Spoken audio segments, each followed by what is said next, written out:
Benvenuti a tutti, do la parola alla Presidente del Conservatorio, prego. Si è pure conta, Io veramente solo due parole, so che la mattinata è molto nutrita, quindi io mi limito a salutare e a partecipare con un certo orgoglio a questa manifestazione che è una delle manifestazioni delle capacità di questa nostra istituzione. Quindi una manifestazione che manifesta le capacità e le risorse della nostra istituzione. Quindi auguro buon lavoro a tutti e ascolto. Grazie.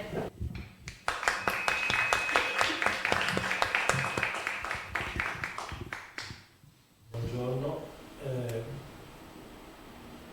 sono acceso? Sì. Non voglio anticipare argomenti che eventualmente verranno discussi dopo, però due o tre cose generali mi piacerebbe dirle. Intanto siamo qui a testimoniare l'importanza della ricerca artistica, della ricerca musicale e quindi della conferma, per noi abbastanza ovvia, ma insomma diciamo una conferma anche istituzionale, della posizione finalmente, anche dal punto di vista diciamo, ministeriale, della musica come valore culturale, cosa che fino a pochi anni fa non era scontato. Detto questo, visto che poi verranno approfondite tutta una serie di questioni, noi abbiamo però, insieme a questa importante affermazione, un problema, almeno italiano, ma non solo italiano, che riguarda la presenza della cultura musicale nella società e il suo valore. E questo è un problema piuttosto grave, almeno dal mio punto di vista.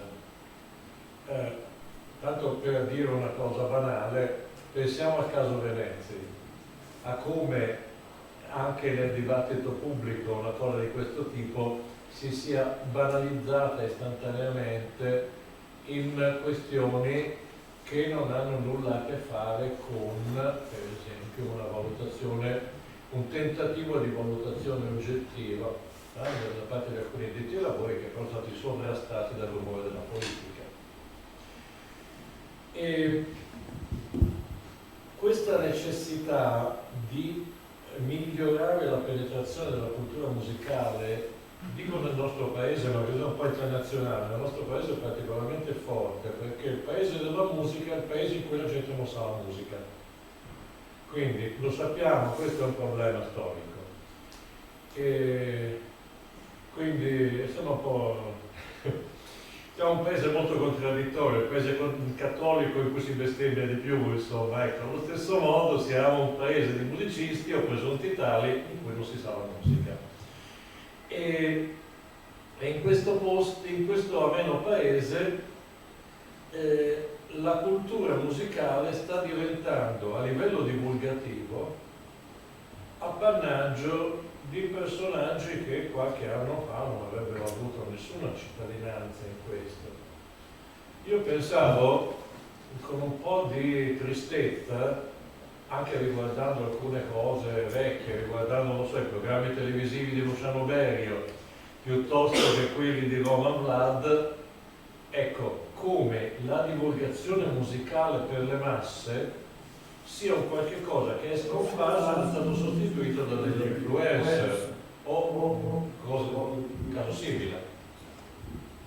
Quindi in questo senso il mio appello molto sommesso, ma insomma non so se potrà in qualche modo, se ha senso in questo contesto, ma forse spero che ce l'abbia, è questo: andiamo verso la ricerca, andiamo verso la specializzazione, ma non perdiamo di vista il fatto che siamo in una società su cui dobbiamo in qualche modo incidere positivamente e in cui dobbiamo essere rispettati nelle nostre competenze, ma sapere parlare con questa società.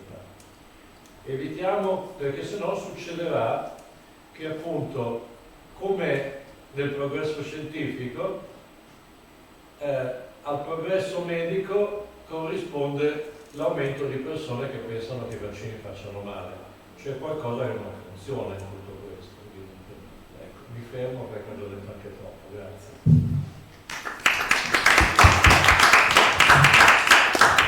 Grazie direttore e grazie Presidente per aver introdotto questa giornata.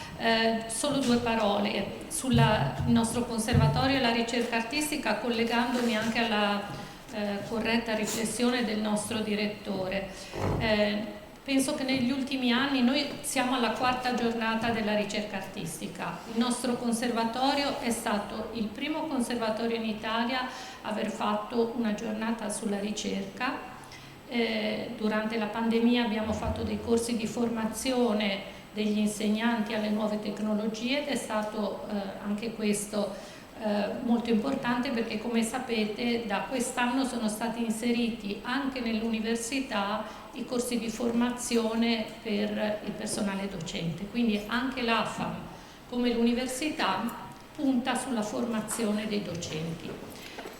Io penso che negli ultimi anni il nostro conservatorio abbia soprattutto dimostrato che la ricerca artistica non è un ambito astratto o riservato a pochi, ma è un terreno fertile, un terreno concreto che si accompagna alla didattica, alla performance e alla formazione dei nostri studenti.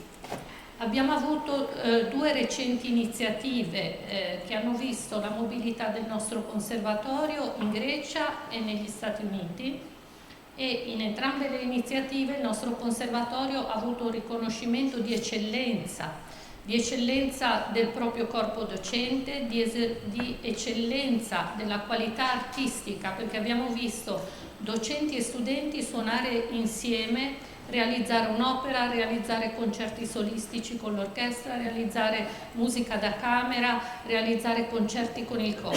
Quindi, come dire, il Conservatorio Puccini dimostra che la ricerca artistica e la performance e la didattica si possono valorizzare a vicenda.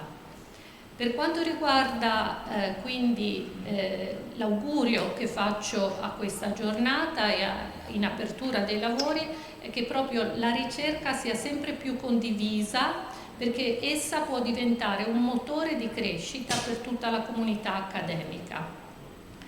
La prima sessione di oggi sarà dedicata ai temi dell'immersive sound, dell'intelligenza artificiale e della realtà virtuale aumentata. Abbiamo molti relatori di grandissimo prestigio internazionale, alcuni sono qui tra noi e altri sono collegati online. Aprirà la sessione Cobi van Tonder con Accoustic Atlas, un progetto straordinario che trasforma il patrimonio acustico in un archivio vivente, permettendoci di ascoltare i luoghi come se fossero strumenti. Poi avremo un nostro docente, che attualmente sta facendo anche un dottorato di ricerca, che è Marco Pennese, ci condurrà nel mondo della chitarra con un progetto che indica come l'intelligenza artificiale e la realtà aumentata possano interagire in un apprendimento inclusivo e dinamico. Avremo poi la dottoranda Agata Slazak, alla quale rivolgo un particolare grazie perché ha veramente organizzato in maniera eccellente tutta questa giornata e prego di farle un applauso. Agata Slazak presenterà invece un progetto di esperienza di ascolto immersivo ambientata in un'antica torre greca, un viaggio in cui quindi la composizione si fonderà con le potenzialità dello spazio virtuale. Poi avremo online Michele Pizzi e Bartolomei Imroz che presenteranno un nuovo metodo di elaborazione del suono che prende ispirazione dalla voce umana per creare ambienti acustici immersivi. Avremo Marco De Martino che ci parlerà del suono come presenza drammaturgica, esplorando materiali e oggetti che ridefiniscono il confine tra strumento, scultura e spazio performativo. Seguirà Pierpaolo Varini che illustrerà l'esperienza di un laboratorio veneziano dove spazio e suono diventano elementi di ricerca artistica condivisa. E infine chiuderà questa prima e nutrita sessione Gianluca Resu, dottorando del curriculum Tecnologie Immersive applicate alla musica, che ha sede proprio nel Conservatorio di La Spezia, con una presentazione di come la ricostruzione architettonica e acustica in realtà virtuale possa diventare una forma di conservazione e di valorizzazione del patrimonio sonoro. Avremo poi una seconda sessione pomeridiana dove il tema sarà quello delle nuove tecnologie collegate alla didattica musicale. In questa sessione presenteremo un progetto che è Opera VR, è un progetto in corso legato a un progetto di ricerca che il nostro conservatorio ha vinto in cordata con altre istituzioni, che è il progetto Music and New Technologies, MTNT, un progetto molto importante che è stato finanziato con più di 5 milioni di euro, e un progetto quindi che ha reso possibile, progetto di ricerca, che ha reso possibile anche tutta questa attività performativa, queste mobilità.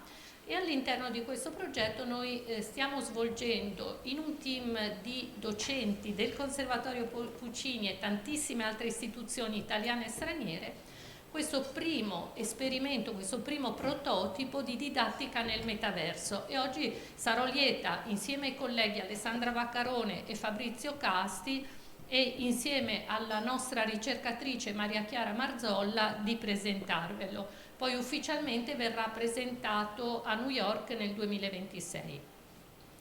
Infine avremo una terza sessione delle nuove tecnologie applicate e connesse alla performance e alla composizione.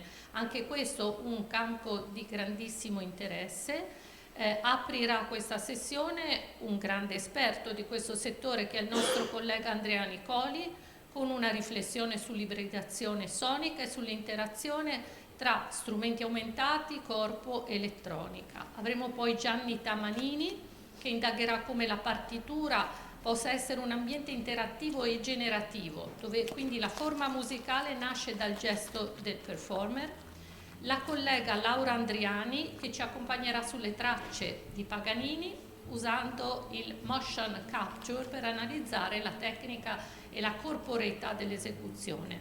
Seguirà Silvia Giliberto dove presenterà Transit di Michael van der Hey, dove gesto, suono e immagine dialogano in drammaturgia audiovisiva, e infine concluderà una dottoranda del Conservatorio della Spezia, Eleonora Podestà, insieme a un nostro studente e anche ricercatore attualmente, Roberto Maria Cipollina, con un progetto che spiegherà le relazioni tra performance e pratica della ricerca in riferimento anche ad un brano che è stato elaborato con l'intelligenza artificiale.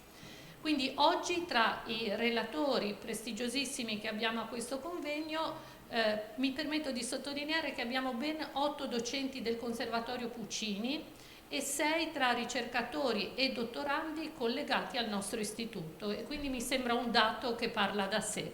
È il segno quindi di una partecipazione crescente e attiva alla ricerca e di una comunità che crede nel valore della conoscenza condivisa e nel valore della collaborazione. Quindi grazie a tutti per la vostra presenza e auguro a tutti buon lavoro.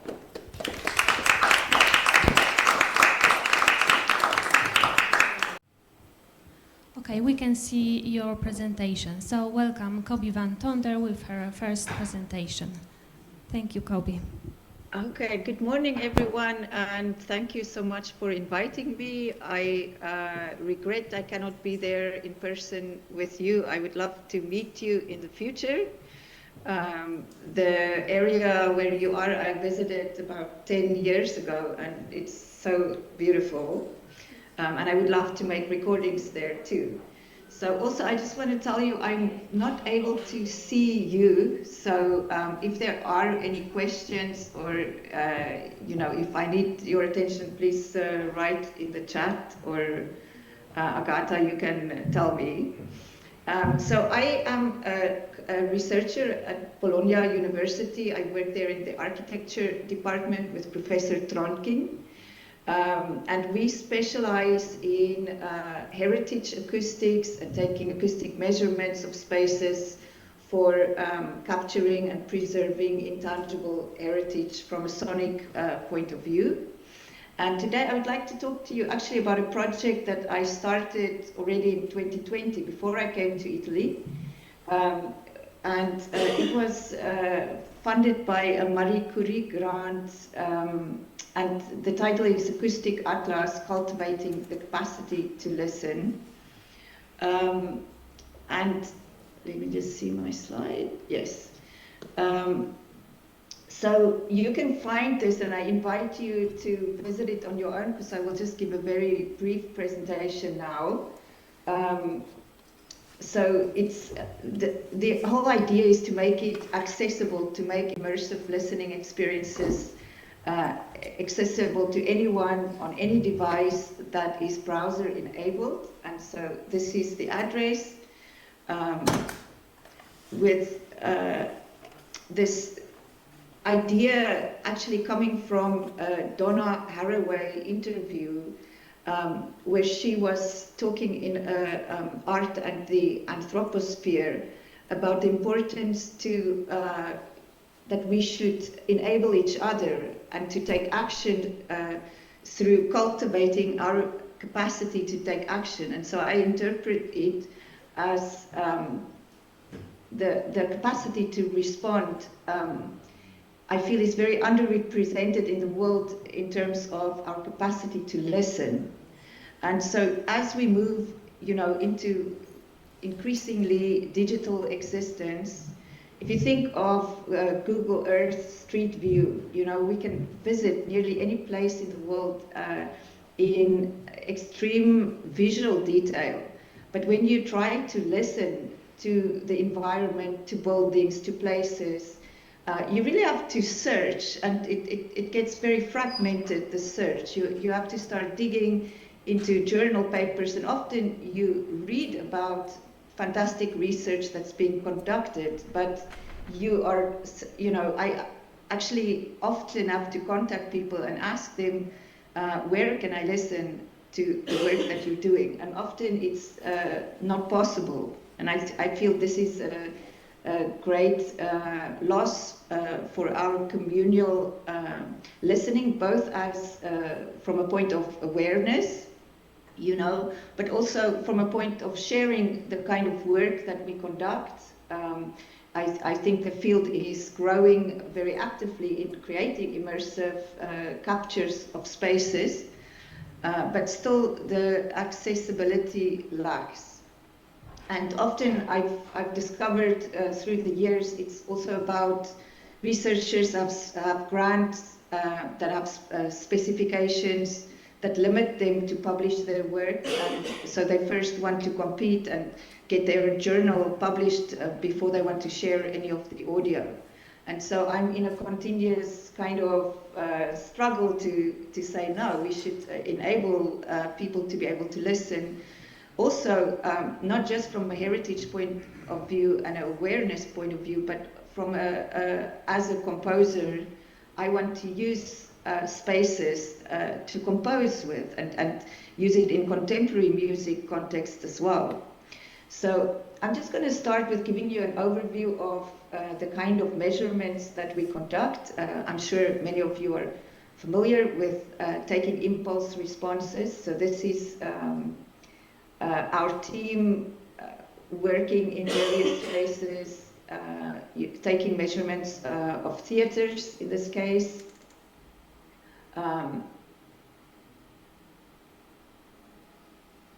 And then also there's the field of archiacoustics, where you go and there's different, more experimental approaches. This is a microphone invented by Professor Jonathan Abel at Stanford, which is an extremely sophisticated microphone that can sense the positions of the microphones through a special process. And then there's also the challenges when you work in spaces, for example, that I'm very interested in, which is caves and nature landscapes, where sometimes you cannot take this kind of specialized equipment, but you have to literally just be as small and light as possible. And so as a response to this topic, I have decided to try and build up a kind of platform. And so the Acoustic Atlas is not just my work, it's an open invitation also to anyone at this conference to have their own user accounts where you can upload your work and share it through this. Maybe I should just take a step back and also say that it is enabled by web audio. It's all open source. Web audio and JS Ambisonics JavaScript code, and it lives in the browser.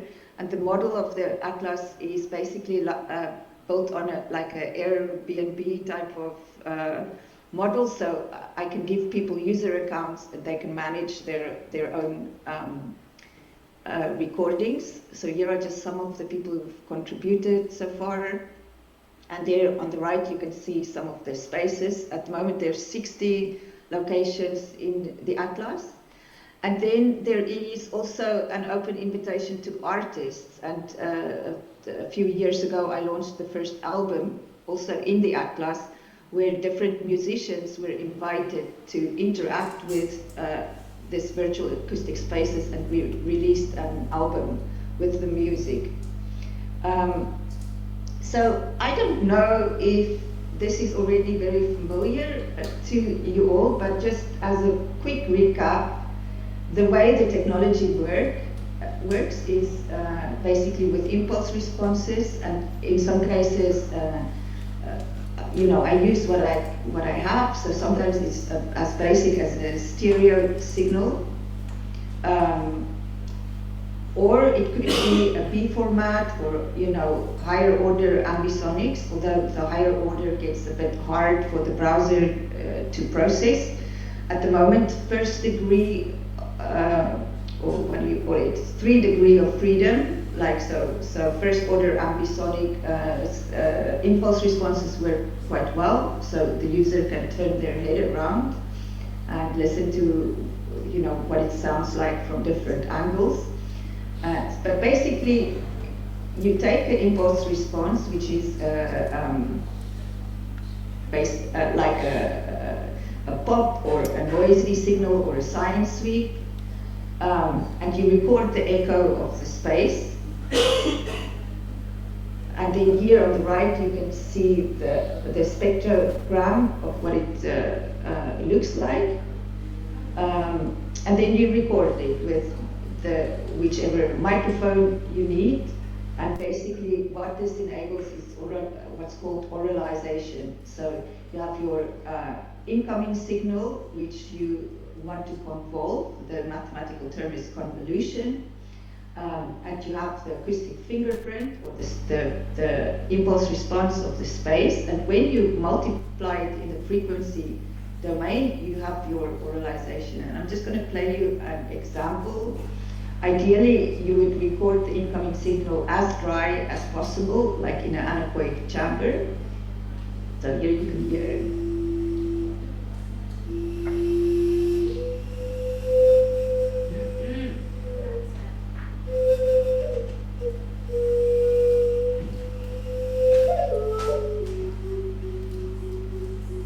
And now when we multiply, you can see that same spectrogram is now has the shape of the room on it.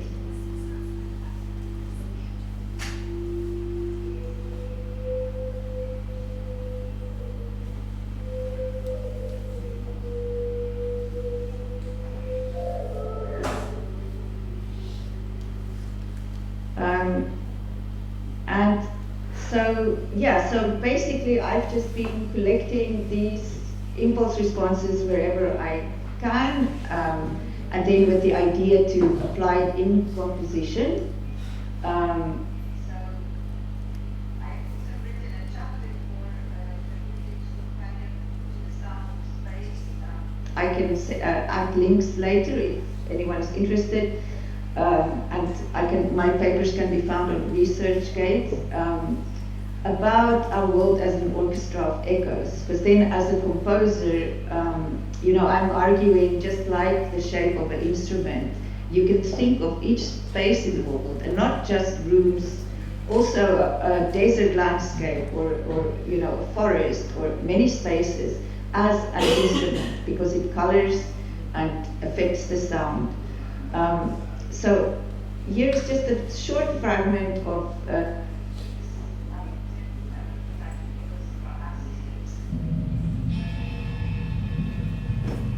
just literally going to play 5 seconds of it. But so now what becomes really interesting is when you start to use instruments and you know the dialogue between the sound and the space, and how you can completely transform the qualities of the sound with the space. So thinking of it as an additional layer of orchestra.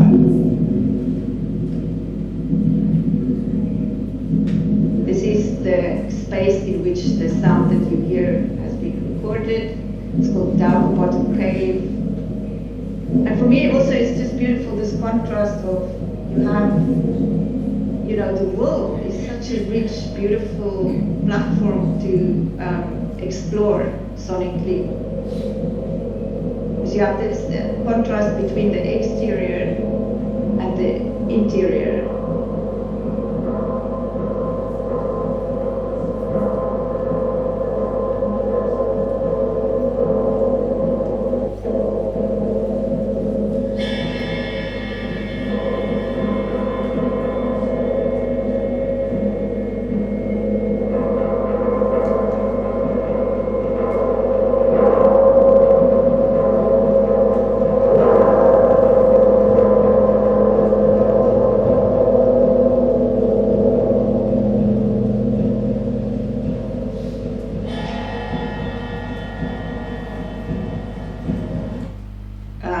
So now I just quickly want to give you a tour in the browser of the Atlas. Let me just go back here. Just a second.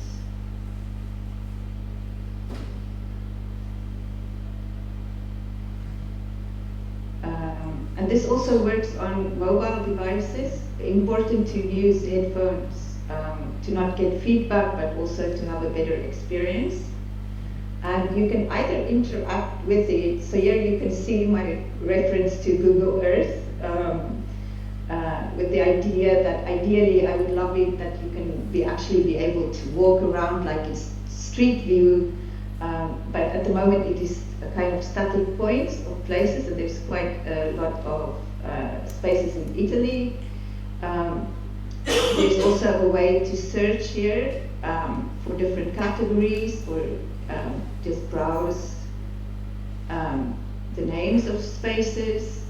I'm gonna try do a random and see what happens. Okay, this is Wolf Rock. This one is a bit complex. Let me find. Okay, this is the York Minster Cathedral, and I'm gonna try do a demo. So here I am.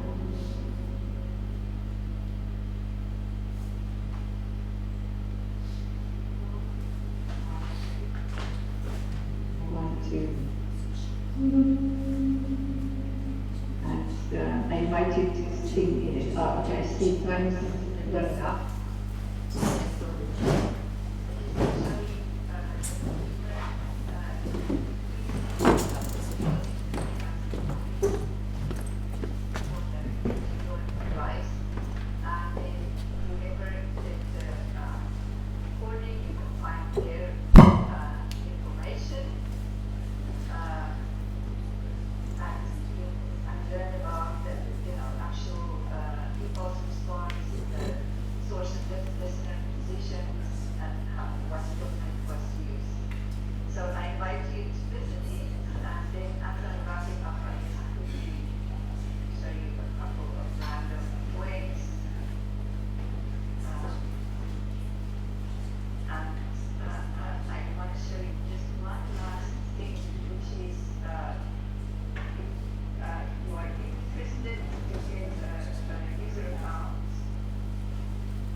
everything is with latitude and longitude. And so I've tried to make it as easy to use with the open invitation to you all. Okay, I thank you. I'm going to stop sharing. If I can find the button. Let's see my mouse. Where is it? Just do like that. Thank you, Cobi, for your presentation. Cobi, can you hear me? Sorry, I can hear you very, very softly. I will try with different microphone. Cobi, Sorry. Cobi, can you hear us? Now I can hear you. Yes, thanks. Okay, thank you, Cobi, for your presentation. Thank you, it's very interesting. It's a pleasure. Okay, thank you.